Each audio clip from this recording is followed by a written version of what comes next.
ಎಲ್ಲಿ ರಾಮನೋ ಅಲ್ಲಿ ಹನುಮನೋ ಎಂಬ ಹಾಡಿನ ಸಾಲನ್ನು ಹೇಳುತ್ತಾ ಶ್ರೀ ಹನುಮಾನ್ ಜಯಂತಿಯ ಕುರಿತು ಮಾಹಿತಿಯನ್ನು ನಿಮ್ಮ ಮುಂದೆ ಹಂಚಿಕೊಳ್ಳುತ್ತಿದ್ದೇನೆ.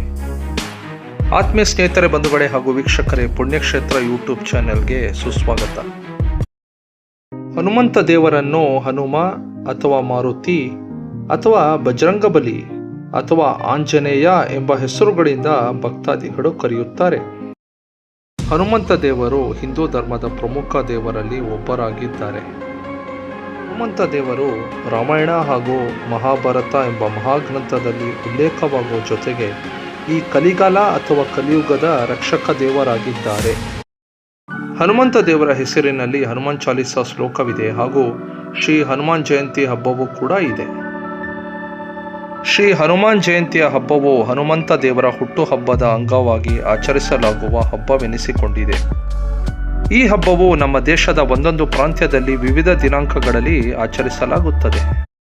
ಆದರೆ ಅಧಿಕೃತವಾಗಿ ಹನುಮ ಜಯಂತಿಯನ್ನು ಏಪ್ರಿಲ್ 12, 2025 ಶನಿವಾರದಂದು ಆಚರಿಸಲಾಗುತ್ತಿದೆ. ಹನುಮ ದೇವರ ಜನನ, ಬಾಲ್ಯ ಜೀವನ ಹಾಗೂ ಸಾಹಸಗಾಥೆ ಹಾಗೂ ಶ್ರೀ ಹನುಮಂತ ಜಯಂತಿಯ ಕುರಿತು ಮಾಹಿತಿಯನ್ನು ಈಗ ನಾನು ನಿಮ್ಮ ಮುಂದೆ ವಿವರಿಸುತ್ತೇನೆ. ಹನುಮಂತ ದೇವರ ಜನನದ ಕುರಿತು ಮಾಹಿತಿಯನ್ನು ಈಗ ನಾನು ನಿಮ್ಮ ಮುಂದೆ ವಿವರಿಸುತ್ತೇನೆ. ಹನುಮಂತ ದೇವರು ಕಿಷ್ಕಿಂಧ ರಾಜ್ಯದ ಆನೆಗೊಂದಿ ಬಳಿ ಸ್ಥಿತವಾಗಿರುವ ಅಂಜನಾದ್ರಿ ಬೆಟ್ಟದಲ್ಲಿ, ವಿಜಯನಗರ ಸಾಮ್ರಾಜ್ಯದ ರಾಜಧಾನಿಯಾದ ಹಂಪಿ ಬಳಿ ಸ್ಥಿತವಾಗಿರುವ ಈ ಅಂಜನಾದ್ರಿ ಬೆಟ್ಟವು ಕರ್ನಾಟಕದ ಈಗಿನ ಕೊಪ್ಪಳ ಜಿಲ್ಲೆಯಲ್ಲಿ ಸ್ಥಿತವಾಗಿದ್ದು, ಮಾತಾ ಅಂಜನಾದೇವಿ ಹಾಗೂ ವಾನರ ಯೋಧ ಕೇಸರಿಗೆ ಜನಿಸಿದರು. ಹನುಮಂತನ ತಾಯಿ ಅಂಜನಾದೇವಿಯು ಹಿಂದಿನ ಜನ್ಮದಲ್ಲಿ ಪುಂಜಿಕಾ ಸ್ಥಳ ಎಂಬ ಅಪ್ಸರೆಯಾಗಿದ್ದು, ಸ್ವರ್ಗಾಧಿಪತಿ ದೇವೇಂದ್ರನ ಆಸ್ಥಾನದ ಅಪ್ಸರೆಗಳಲ್ಲಿ ಒಬ್ಬಳಾಗಿದ್ದಳು.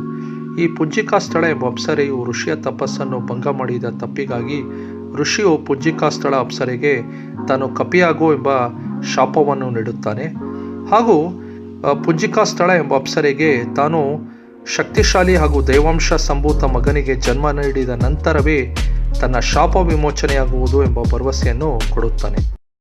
ನಂತರದ ದಿನಗಳಲ್ಲಿ ಅಂಜನಾದೇವಿಯು ವಾನರ ಯೋಧ ಕೇಸರಿಯನ್ನು ಮದುವೆಯಾಗುತ್ತಾಳೆ. ಮದುವೆಯಾದ ಸ್ವಲ್ಪ ವರ್ಷಗಳ ನಂತರ ಆಕೆಗೆ ಸಂತಾನವಾಗುತ್ತದೆ. ಆ ಸಂತಾನವು ದೈವಾಂಶ ಹಾಗೂ ಶಕ್ತಿಶಾಲಿ ಮಗುವಾಗಿದ್ದು, ಆ ಸಂತಾನವೇ ತನ್ನ ಶಾಪ ವಿಮೋಚನೆಗೆ ಕಾರಣವಾಗುವ ಮಗುವಾಗಿದ್ದು, ಆ ಮಗುವಿನ ಹೆಸರೇ ಹನುಮಂತ ದೇವರು. ಹನುಮಂತ ದೇವರನ್ನು ವಾಯುಪುತ್ರ ಎಂದು ಕರೆಯುತ್ತಾರೆ, ಏಕೆಂದರೆ ಹನುಮಂತ ದೇವರು ವಾಯುದೇವರ ತೇಜಸ್ಸಿನಿಂದ ಜನಿಸಿದವರು. ಕೆಲವು ಪುರಾಣಗಳಲ್ಲಿ ಹನುಮಂತ ದೇವರನ್ನು ಶಿವದೇವರ ಅವತಾರವೆಂದು ಕರೆಯುತ್ತಾರೆ. ಹನುಮಂತ ದೇವರ ಬಾಲ್ಯ ಜೀವನದ ಕುರಿತು ಮಾಹಿತಿಯನ್ನು ಈಗ ನಾನು ವಿವರಿಸುತ್ತೇನೆ. ಒಮ್ಮೆ ಆಂಜನೇಯ ದೇವರು ಬೆಳಗಿನ ಜಾವ ಸೂರ್ಯನನ್ನು ನೋಡಿ ಮಾಗಿದ ಹಣ್ಣಿನಂತೆ ಆಂಜನೇಯನಿಗೆ ಕಾಣಿಸುತ್ತದೆ. ಆಂಜನೇಯನು ಒಮ್ಮೆ ಹಿಂಜರಿಯದೆ ಆಕಾಶಕ್ಕೆ ಹಾರಿ ಸೂರ್ಯನನ್ನೇ ನುಂಗಲು ಮುಂದಾಗುತ್ತಾನೆ. ಹನುಮಂತನು ಸೂರ್ಯನನ್ನು ನುಂಗಲು ಹೊರಟಿದ ವಿಷಯ ದೇವತೆಗಳ ರಾಜನಾದ ಇಂದ್ರನಿಗೆ ವಿಷಯ ತಿಳಿಯುತ್ತದೆ. ಹನುಮಂತನು ಸೂರ್ಯನನ್ನು ನುಂಗಲು ಮುಂದಾದಾಗ ಇಂದ್ರನು ತನ್ನ ವಜ್ರಾಯುಧದಿಂದ ಹನುಮಂತನಿಗೆ ಪ್ರಹಾರವನ್ನು ಕೊಡುತ್ತಾನೆ. ಇಂದ್ರನ ವಜ್ರಾಯುಧದ ಏಟಿನಿಂದ ಹನುಮಂತನು ಭೂಲೋಕದ ಮೇಲೆ ಬಿದ್ದು ಮೂರ್ಛೆ ಹೋಗುತ್ತಾನೆ. ಹನುಮಂತನ ತಂದೆಯಾದ ವಾಯುದೇವರು ಕೋಪೋದ್ರಿಕ್ತರಾಗಿ ಭೂಲೋಕದಲ್ಲಿರುವ ಸಕಲ ಜೀವಿಗಳ ಉಸಿರಾಟವನ್ನು ನಿಲ್ಲಿಸಲು ಮುಂದಾಗುತ್ತಾರೆ. ಶಿವದೇವರು ಬಂದು ಆಂಜನೇಯನಿಗೆ ಮರುಜನ್ಮವನ್ನು ಕೊಡುತ್ತಾರೆ ಹಾಗೂ ವಾಯುದೇವರನ್ನು ಸಮಾಧಾನಿಸಿ ಭೂಲೋಕದಲ್ಲಿರುವ ಸಕಲ ಜೀವಿಗಳಿಗೆ ವಾಯುವನ್ನು ಹಿಂದಿರುಗಿಸುತ್ತಾರೆ. ಇಂದ್ರನು ಈ ತಪ್ಪಿನಿಂದ ಆಂಜನೇಯನಿಗೆ ತನ್ನ ದೇಹ ವಜ್ರದಂತೆ ಗಟ್ಟಿಯಾಗಬೇಕು ಎಂಬ ವರವನ್ನು ಕೊಡುತ್ತಾನೆ ಹಾಗೂ ತನ್ನ ವಜ್ರಾಯುಧವೂ ಕೂಡ ಹಾನಿ ಮಾಡದಿರಲಿ ಎಂಬ ವರವನ್ನು ನೀಡುತ್ತಾನೆ. ಇದರಿಂದ ಇತರ ದೇವತೆಗಳಾದ ಅಗ್ನಿ, ವರುಣ ಮತ್ತು ಹನುಮಂತನ ತಂದೆಯಾದ ವಾಯುದೇವರು ಹನುಮಂತನಿಗೆ ಯಾವುದೇ ರೀತಿ ಹಾನಿಯಾಗದಂತೆ ವರವನ್ನು ನೀಡುತ್ತಾರೆ ಹಾಗೂ ವಾಯುದೇವರು ಹನುಮಂತನಿಗೆ ವಾಯುವಿಗಿಂತ ವೇಗವಾಗಿ ಚಲಿಸುವುದಾಗಿ ವರವನ್ನು ಕರುಣಿಸುತ್ತಾರೆ. ಸೃಷ್ಟಿಕರ್ತ ಬ್ರಹ್ಮದೇವರು ಹನುಮಂತ ದೇವರಿಗೆ ವರವನ್ನು ಕರುಣಿಸುತ್ತಾರೆ. ಆ ವರವೇನೆಂದರೆ, ತಾನು ಯಾವ ಲೋಕ ಅಥವಾ ಸ್ಥಳವನ್ನು ಭೇಟಿ ನೀಡಬಹುದು, ಅಲ್ಲಿ ಹನುಮಂತನನ್ನು ತಡೆಯಲು ಯಾರಿಂದಲೂ ಸಾಧ್ಯವಿಲ್ಲ. ಈ ಎಲ್ಲ ದೇವತೆಗಳು ನೀಡಿದ ವರಗಳ ಫಲವಾಗಿ ಹನುಮಂತ ದೇವರು ಚಿರಂಜೀವಿ ಆಗೋ ಜೊತೆಗೆ ಅನನ್ಯ ಶಕ್ತಿಗಳು ಹಾಗೂ ಅಸಾಮಾನ್ಯ ಬಲವನ್ನು ಹೊಂದಿರುತ್ತಾರೆ. ಹನುಮಂತನು ಶ್ರೀರಾಮರ ಬಂಟನಾಗಿದ್ದು, ಶ್ರೀರಾಮರು ಶ್ರೀ ಮಹಾವಿಷ್ಣುವಿನ 7ನೇ ಅವತಾರವಾಗಿದ್ದು, ಶ್ರೀರಾಮರ ಪತ್ನಿಯಾದ ಸೀತೆಯನ್ನು ರಾವಣನು ಲಂಕೆಯಲ್ಲಿ ಸೆರೆ ಇಟ್ಟಿರುವುದು ಎಂಬ ವಿಷಯ ತಿಳಿಯುತ್ತದೆ. ಕೂಡಲೇ ಹನುಮಂತ ಅಥವಾ ಆಂಜನೇಯ ದೇವರು ಲಂಕೆಗೆ ಹೋಗಿ ಸೀತಾದೇವಿಯನ್ನು ಅಶೋಕವನದಲ್ಲಿ ಭೇಟಿಯಾಗಿ ಹನುಮಂತನು ಲಂಕೆಯ ಉದ್ಯಾನವನ ಹಾಗೂ ವನವನ್ನು ಧ್ವಂಸ ಮಾಡಲು ಪ್ರಾರಂಭಿಸುತ್ತಾನೆ. ಇದನ್ನು ತಿಳಿದ ಲಂಕೆಯ ರಾಕ್ಷಸ ರಾಜನಾದ ರಾವಣನು ಹನುಮಂತನನ್ನು ಬಂಧಿಸಲು ಆದೇಶಿಸುತ್ತಾನೆ. ಹನುಮಂತನನ್ನು ಬಂಧಿಸಲು ರಾಕ್ಷಸ ಯೋಧರು ಹಾಗೂ ರಾವಣನ ಕಿರಿಯ ಪುತ್ರನಾದ ಅಕ್ಷಕುಮಾರನು ಹನುಮಂತನ ಕೈಯಲ್ಲಿ ಹತರಾಗುತ್ತಾರೆ. ಕೊನೆಗೆ ರಾವಣನ ಜ್ಯೇಷ್ಠ ಪುತ್ರನಾದ ಇಂದ್ರಜಿತನು ಹನುಮಂತನನ್ನು ಬ್ರಹ್ಮಾಸ್ತ್ರದ ಮೂಲಕ ಬಂಧಿಸಿ ರಾವಣನ ಆಸ್ಥಾನದ ಮುಂದೆ ತರುತ್ತಾನೆ. ರಾವಣನು ಹನುಮಂತನ ಬಾಲಕ್ಕೆ ಬೆಂಕಿ ಇಡಲು ಆದೇಶಿಸಿ ಮುಂದಾದಾಗ ಹನುಮಂತನು ತನ್ನ ಬಾಲಕ್ಕೆ ಹತ್ತಿದ ಬೆಂಕಿಯನ್ನು ಲಂಕಾನಗರಕ್ಕೆ ಬೆಂಕಿಯನ್ನು ಹತ್ತಿಸಿ ಸ್ವರ್ಣನಗರವಾದ ಲಂಕಾವನ್ನು ದಹಿಸುತ್ತಾನೆ.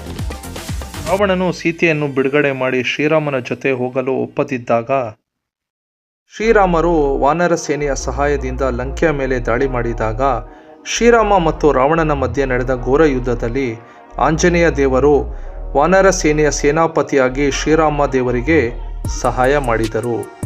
ರಾವಣನ ಮಗ ಇಂದ್ರಜಿತನು ರಾಮ ಮತ್ತು ಲಕ್ಷ್ಮಣನ ಮೇಲೆ ಬಾಣಗಳ ಪ್ರಹಾರ ಮಾಡಿದಾಗ ಲಕ್ಷ್ಮಣನಿಗೆ ತೀವ್ರ ಸ್ವರೂಪವಾದ ಗಾಯವಾಗಿ ಚಿಂತಾಜನಕ ಸ್ಥಿತಿಯಲ್ಲಿದ್ದಾಗ ಹನುಮಂತನು ಲಂಕೆಯಿಂದ ಹಿಮಾಲಯದಲ್ಲಿರುವ ಸಂಜೀವಿನಿ ಪರ್ವತವನ್ನು ತಂದು ಶ್ರೀರಾಮನ ಸಹೋದರ ಲಕ್ಷ್ಮಣನ ಪ್ರಾಣವನ್ನು ಉಳಿಸಿದವರು.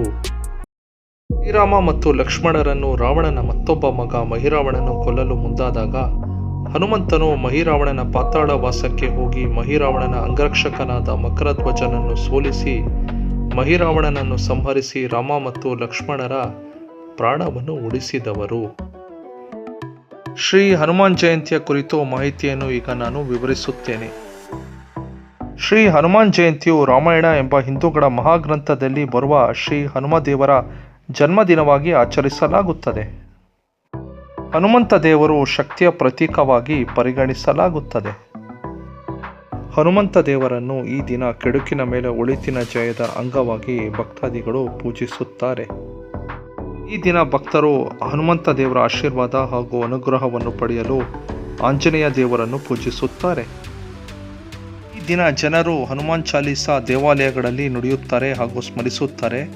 ಭಕ್ತಾದಿಗಳು ತಮ್ಮ ಹಣೆಗೆ ಕೇಸರಿಯ ತಿಲಕವನ್ನು ಹಚ್ಚುತ್ತಾರೆ. ಹನುಮಂತ ದೇವರನ್ನು ಯಾರು ತಮ್ಮ ಮನಸ್ಸಿನಲ್ಲಿ ಧ್ಯಾನವನ್ನು ಮಾಡುತ್ತಾರೋ ಅಂಥವರಿಗೆ ಬಜರಂಗ ಬಲಿಯ ಆಶೀರ್ವಾದ ಲಭಿಸುತ್ತದೆ. ತಮಿಳುನಾಡು ಹಾಗೂ ಕೇರಳ ರಾಜ್ಯದ ಹನುಮಾನ್ ಜಯಂತಿಯನ್ನು ಧನುರ್ಮಾಸದ ಹುಣ್ಣಿಮೆಯ ದಿನದಂದು ಆಚರಿಸಲಾಗುತ್ತದೆ. ಧೈರ್ಯ ಹಾಗೂ ಶಕ್ತಿಯ ಪ್ರತೀಕ ಮತ್ತು ದುಷ್ಟ ಹಾಗೂ ಪ್ರೇತ ಶಕ್ತಿಗಳ ಸಂಹಾರಕರಾದ ಶ್ರೀ ಆಂಜನೇಯ ದೇವರ ಹುಟ್ಟುಹಬ್ಬವಾದ ಶ್ರೀ ಹನುಮಾನ್ ಜಯಂತಿ ಹಬ್ಬದ ಕುರಿತು ಮಾಹಿತಿಯನ್ನು ಇಂದಿನ ವಿಡಿಯೋದಲ್ಲಿ ನೀಡಿದ್ದು ಹಾಗೂ ಶ್ರೀ ಹನುಮ ಜಯಂತಿಯ ಪ್ರಯುಕ್ತ ಈ ಚಾನೆಲ್ಲಿನ ಎಲ್ಲ ವೀಕ್ಷಕರಿಗೆ ಶುಭವನ್ನು ಹಾರೈಸಲಿ ಎಂದು ಹೇಳುತ್ತಾ ಇವತ್ತಿನ ವಿಡಿಯೋವನ್ನು ಇಲ್ಲಿಗೆ ಮುಗಿಸುತ್ತಿದ್ದೇನೆ. ಚಾನಲನ್ನು ಇನ್ನೂ ಸಬ್ಸ್ಕ್ರೈಬ್ ಆಗಿಲ್ಲ ಅಂದರೆ ಕೂಡಲೇ ಸಬ್ಸ್ಕ್ರೈಬ್ ಆಗಿ ಹಾಗೂ ಈ ಚಾನೆಲ್ನಲ್ಲಿರುವ ಎಲ್ಲ ವಿಡಿಯೋಗಳನ್ನು ಲೈಕ್ ಆ್ಯಂಡ್ ಶೇರ್ ಮಾಡೋ ಜೊತೆಗೆ ನೀವು ಸಂಪೂರ್ಣವಾಗಿ ನಮ್ಮ ಚಾನೆಲ್ಗೆ ಎಂಕರೇಜ್ ಮಾಡ್ದಂಗೆ ಆಗುತ್ತದೆ. ಹಾಗೂ ಮುಂದಿನ ಹೊಸ ವಿಡಿಯೋಗಳನ್ನು ಅಪ್ಲೋಡ್ ಮಾಡೋಕ್ಕೆ ನೀವೇ ಸ್ಫೂರ್ತಿ ಅಂತ ಹೇಳುತ್ತಾ ಇವತ್ತಿನ ವಿಡಿಯೋವನ್ನು ಇಲ್ಲಿಗೆ ಮುಗಿಸುತ್ತಿದ್ದೇನೆ. ಧನ್ಯವಾದಗಳು.